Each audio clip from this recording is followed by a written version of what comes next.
बिस्मिल्लाहिर्रहमानिर्रहीम। आज हम पढ़ते हैं 9th का छठा चैप्टर वर्क एंड एनर्जी। उसके मस्की सवालात न्यूमेरिकल प्रॉब्लम करते हैं। सवाल नंबर 1। एक आदमी 300 न्यूटन की फ़ोर्स लगाते हुए एक हथ गाड़ी को 35 मीटर तक खींच कर ले जाता है। आदमी का किया गया वर्क मालूम कीजिए। क्या कर रहा है जी? फोर्स है उसने लगाई है 300 न्यूटन, हथ गाड़ी उसने 35 मीटर तक खींच कर ले जाता है, डिस्टेंस उसने कवर किया है 35 मीटर और वर्क मालूम करना है। ठीक हो गया, डिस्टेंस हो गया, फोर्स 300 न्यूटन और वर्क मालूम करना है। वर्क का फार्मूला होता है वर्क बराबर फोर्स ज़रब डिस्टेंस, यानी कि F ज़रब D। F 300 है और डिस्टेंस 35 मीटर है, तो हम फार्मूले में उसकी कीमत रख देते हैं। 300 ज़रब 35 ज़रब दें तो आपको 10,500 मिलता है और वर्क की यूनिट होती है जूल। जे उसका लिख देते हैं। लो जी, ये बिल्कुल आसान था। अब नेक्स्ट देखते हैं सवाल नंबर 6.2 में लिखता है कि एक 20 न्यूटन वज़नी ब्लॉक अमूदन ऊपर की जानब 6 मीटर उठाया गया है। इसमें ज़ख़ीरा होने वाली पोटेंशियल एनर्जी मालूम कीजिए। क्या क्या दिया हुआ उसमें? वज़न, फोर्स, जो वज़न है उसका नीचे की तरफ वो कितना है? 20 न्यूटन है। डिस्टेंस उसने कितना कवर किया है? अमूदन उसने 6 मीटर। पोटेंशियल एनर्जी मालूम करें। पोटेंशियल एनर्जी ही वर्क डन है, जितना उसमें पोटेंशियल होगा उतना ही वो वर्क करेगा। तो वर्क डन क्या होता है? फोर्स ज़रब डिस्टेंस, और फोर्स जो वज़न था वो कितना था? 20 न्यूटन और डिस्टेंस था 6 मीटर। तो इसको आप 20 ज़रब 6 करें तो ये 120 होता है।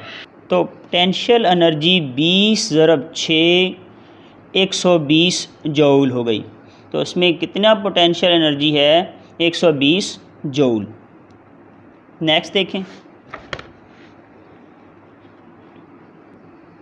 सवाल नंबर 6.3।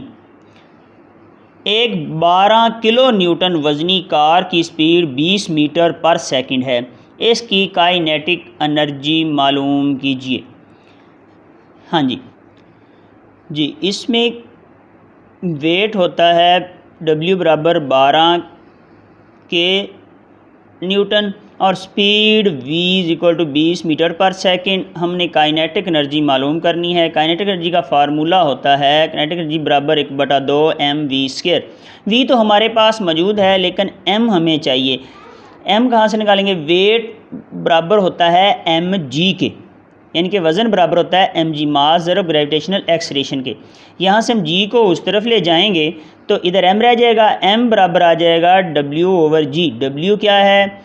ये वेट है और g क्या है? ग्रेविटेशनल एक्सलेरेशन है, जिसकी value at the surface of the earth, ज़मीन की सतह पर 10 मीटर पर सेकंड स्क्वायर होता है। तो ये वेट 12/10, 12 को 10 पे तकसीम करें तो 1.2 किलोग्राम हमें मास मिल गई। मास 1.2 किलोग्राम मिल गई। अब हमें मैस भी मिल गई। अब इसी फार्मूले में काइनेटिक एनर्जी बराबर 1/2 सेम आ गया।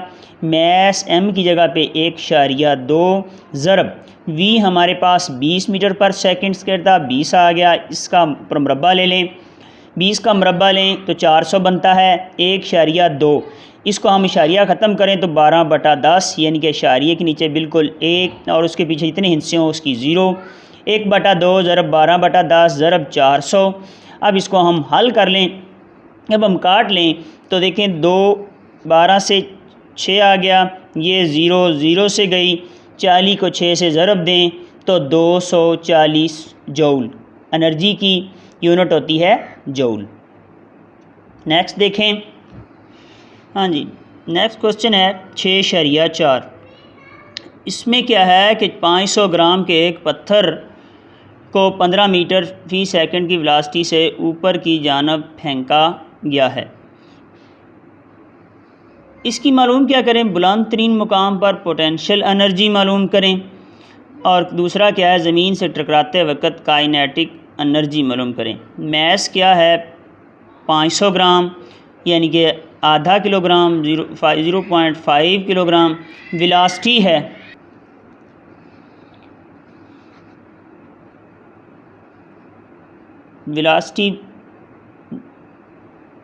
Mess 500 gram, 0.5 kilogram. Velocity v equal to 15 metre पर सेकंड। हमें चाहिए पोटेंशियल एनर्जी और काइनेटिक एनर्जी। सबसे पहले हम काइनेटिक एनर्जी देखते हैं। इसमें क्या है, 1/2 mv²। m भी दिया हुआ है और v भी दिया हुआ है। m क्या है, 0.5 ज़रब 15 का मुरब्बा। वेलोसिटी क्या है हमारे पास, 15 का मुरब्बा जब हम लें तो ये आता है 225। इसी तरह हम मल्टीप्लाई करें 5 को 225 से और 10 को 2 से 20, तो हम 225 को जब 5 से मल्टीप्लाई करें, जो जवाब आए उसको 20 से तकसीम करें तो काइनेटिक एनर्जी हमें मिलती है 56.25 जूल। तो जब पत्थर ज़मीन से टकराता है तो इसकी काइनेटिक एनर्जी पोटेंशियल एनर्जी में तब्दील हो जाती है। तो जब पोटेंशियल एनर्जी में तब्दील हो जाती है तो पोटेंशियल एनर्जी भी वही सेम 56.25 आ गई, क्योंकि एनर्जी एक शक्ल से दूसरी शक्ल में तब्दील हो जाती है। तो बुलंद तरीन मुकाम पर पोटेंशियल एनर्जी 56.25 जूल हो गई। जी नेक्स्ट सवाल है 6.5। देखें इसमें 6 मीटर ऊंची ढलवान के निचले सिरे से चोटी तक पहुंचने में एक साइकिलिस्ट की स्पीड 1.5 मीटर पर सेकंड है। साइकिलिस्ट की काइनेटिक और पोटेंशियल एनर्जी मालूम करनी है। साइकिलिस्ट और उसकी बाइसिकल का मास 40 किलोग्राम है। ढलवान कितनी ऊंची है, हाइट उसकी कितनी है, 6 मीटर। स्पीड साइकिलिस्ट की 1.5 मीटर पर सेकंड है और मैस 40 किलोग्राम है। ठीक हो गया। और ग्रेविटेशनल एक्सेलरेशन जी क्या होता है, 10 मीटर पर सेकंड स्क्वायर होता है। हमें क्या चाहिए, पोटेंशियल एनर्जी भी मालूम करनी है और काइनेटिक एनर्जी भी मालूम करनी है। अब देखें काइनेटिक एनर्जी में 1/2 mv² होता है। m कितना है, 40 मास, और v वेलोसिटी कितनी है, 1.5 मीटर पर सेकंड स्क्वायर का मुरब्बा। अब देखें ये 2 40 से काटें तो 20 आ जाएगा और 1.5 का मुरब्बा लें तो 2.25 आ जाता है। इसको हम 20 से ज़रब दें तो 45 जूल आ जाता है। काइनेटिक एनर्जी में 45 जूल मिलती है। पोटेंशियल एनर्जी क्या होती है, mgh। m 40 है, g 10 होता है, हाइट उसकी बुलंदी 6 है। मल्टीप्लाई कर दें 6 को 10 से 60, 60 को 40 से ज़रब दें तो ये 2400 जूल पोटेंशियल एनर्जी मिल जाती है, यानी कि काइनेटिक एनर्जी 45 जूल। और नेक्स्ट देखिए सवाल नंबर 6.6। एक मोटर बोट 4 मीटर पर सेकंड की कांस्टेंट स्पीड से हरकत करती है। इस पर अमल करने वाली पानी की रेजिस्टेंस यानी कि फोर्स 4000 न्यूटन है। इसकी इंजन की पावर मालूम करें। वेलोसिटी उसकी 4 मीटर पर सेकंड है, फोर्स 4000 न्यूटन है और इसकी पावर मालूम करनी है। पावर किसके बराबर, P बराबर होती है W/T। W क्या है, वर्क। अब यहाँ से वर्क कैसे निकालें, देखें टाइम भी हमारे पास नहीं है। अब देखें वर्क क्या होता है, वर्क होता है फोर्स ज़रब डिस्टेंस, यानी कि फोर्स ज़रब फासला। ठीक हो गया। अब फासला कैसे निकालें, स्पीड बराबर होती है फासला बटा वक्त के, और स्पीड होती क्या है कि कितने वक्त में तय करदा कितना फासला स्पीड होती है। यहाँ से आप फासले को इधर रखें और वक्त को स्पीड से मल्टीप्लाई कर दें तो फासला किसके बराबर आ जाएगा, स्पीड ज़रब वक्त के। ठीक हो गया। अब फासले की जगह पे ये स्पीड ज़रब वक्त लिख दें। वर्क किसके बराबर है, फोर्स, ये फोर्स आ गया, फासले की जगह पे स्पीड ज़रब वक्त आ गया। अब इसी वर्क की जगह पे ये फोर्स ज़रब स्पीड ज़रब वक्त लिखें और बटा वक्त आ जाएगा। नेक्स्ट देखें पावर किसके बराबर आ गई, फोर्स ज़रब स्पीड ज़रब वक्त बटा वक्त। ये वक्त से कट गया तो हमें क्या मिली, फोर्स ज़रब स्पीड। और हमारे पास फोर्स भी है और स्पीड भी है, ये दोनों की हम यहाँ वैल्यूज़ रख देते हैं। फोर्स 4000 न्यूटन ये रेजिस्टेंस है और स्पीड है 4 मीटर पर सेकंड। तो इसको मल्टीप्लाई करें 4 को 4000 से तो ये 16000 वाट बन गई। 16 ज़रब 1000, 16 हमने जब कॉमन लिया तो देखें 1000 आ गया। 1000 को हम जब देखें 1000 क्या होता है, 10 की ताकत 3 और 10 की ताकत 3 होती है किलो के बराबर। किलो को हम के से ज़ाहिर करते हैं तो ये 16 किलो वाट पावर मिल गई। 6 साथ देखें, एक आदमी एक ब्लॉक को 300 न्यूटन की फोर्स से 60 सेकंड में 50 मीटर तक खींचता है। ब्लॉक को खींचने में इस्तेमाल की गई पावर मालूम करें। पावर, इसमें फोर्स भी दी गई है, वक्त भी दिया गया हुआ है, फासला भी दिया गया हुआ है। देखें, फोर्स 300 न्यूटन, फासला 50 मीटर, टाइम 60 सेकंड, पावर मालूम करनी है। पावर क्या होती है? वर्क बटा टाइम। वर्क क्या होता है? फोर्स ज़रब डिस्टेंस।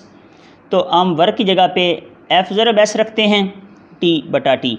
फोर्स 300 वैल्यू पुट कर देते हैं, एस 50 आ गया और टाइम 60 सेकंड।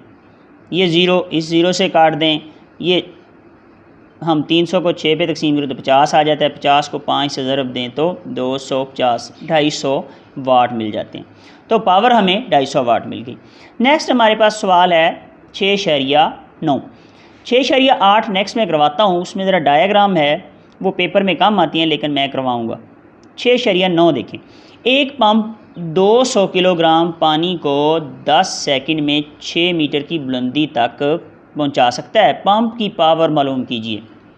मैस 200 किलोग्राम, बुलंदी हाइट उसकी है 6 मीटर, टाइम उसने 10 सेकंड दिया हुआ है, जी 10 मीटर पर सेकंड होती है, पावर मालूम करनी है। अब पावर क्या होती है? वर्क बटा टाइम।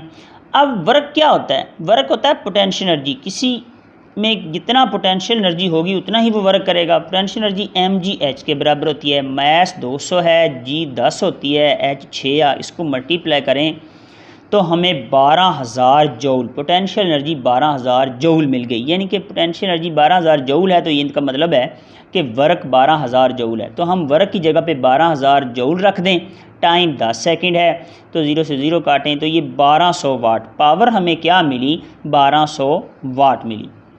सवाल नंबर 6.8, इसमें ज़रा डायग्राम है बुक किताब पे। देखिए, 50 किलोग्राम का एक आदमी 20 सेकंड के दौरान 25 सीढ़ियाँ चढ़ता है। अगर हर सीढ़ी 16 सेंटीमीटर ऊंची हो तो इसकी पावर मालूम कीजिए। मैस 50 किलोग्राम है, एक सीढ़ी की डिस्टेंस हाइट कितनी है? 16 सेंटीमीटर। 16 को आप 100 पे तकसीम करें, क्योंकि मीटर में बदलना है, तो 0.16 मीटर आ जाएगी।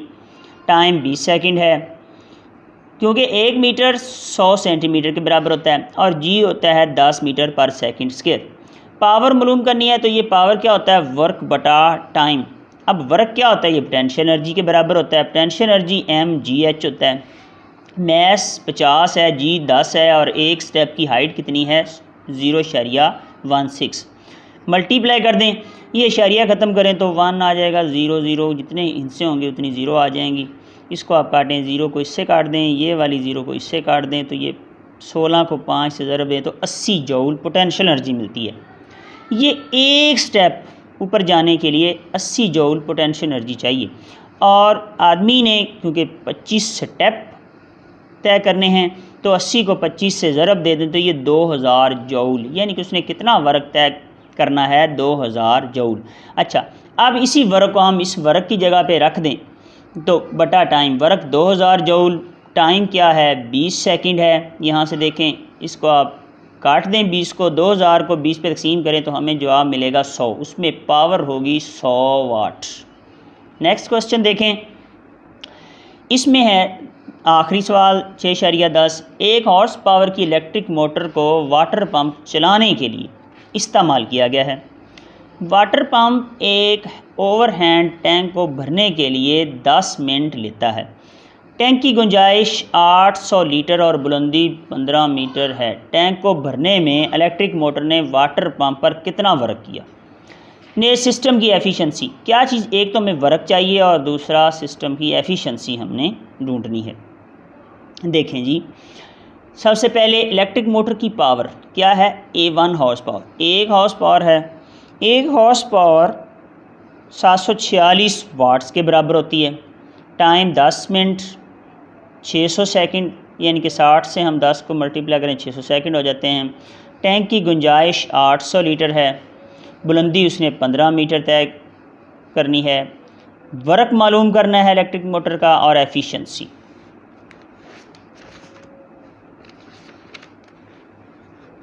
जी। देखें, वर्क बराबर होता है पोटेंशियल एनर्जी mgh और एफिशिएंसी होती है आउटपुट बटा इनपुट ज़रब 100। ठीक हो गया। अब हम वर्क मालूम करते हैं पोटेंशियल एनर्जी mgh। जी तो हमारे पास 10 हो गई। अब टैंक की गुंजाइश हाइट उसने 15 दी हुई है, एम मास देखें, वो कहता है कि टैंक की गुंजाइश उसका वॉल्यूम 800 लीटर है। ठीक है, 1 लीटर पानी की मास 1 किलोग्राम होती है, तो इसका मतलब है उसकी मैस टोटल पानी की, क्योंकि 800 लीटर है तो इसका मतलब है वो 800 किलोग्राम होगा। तो एम हमें 800 किलोग्राम, तो वर्क हमें यहाँ एम 800 मिला, 10 जी मिल गया और हाइट एच 15 है। तो तीनों को हम आपस में ज़रब दें तो 1,20,000 जूल। वर्क हमें क्या मिला, 1,20,000 जूल। एफिशिएंसी मालूम करें, आउटपुट बटा इनपुट ज़रब 100। इलेक्ट्रिक मोटर की पावर जो इनपुट है कितनी है, 1 हाउस पावर यानी कि 746 वाट। और आउटपुट हम मालूम कर लेते हैं क्योंकि हमने इसमें फार्मूले में रखनी है। आउटपुट वर्क बटा टाइम होता है, कितने वक्त में उसने कितना काम किया उसकी आउटपुट है। अच्छा, वर्क उसने किया था 1,20,000, टाइम लिया था 600 सेकंड। अब तकसीम करें तो आउटपुट हमें मिलती है 200 वाट।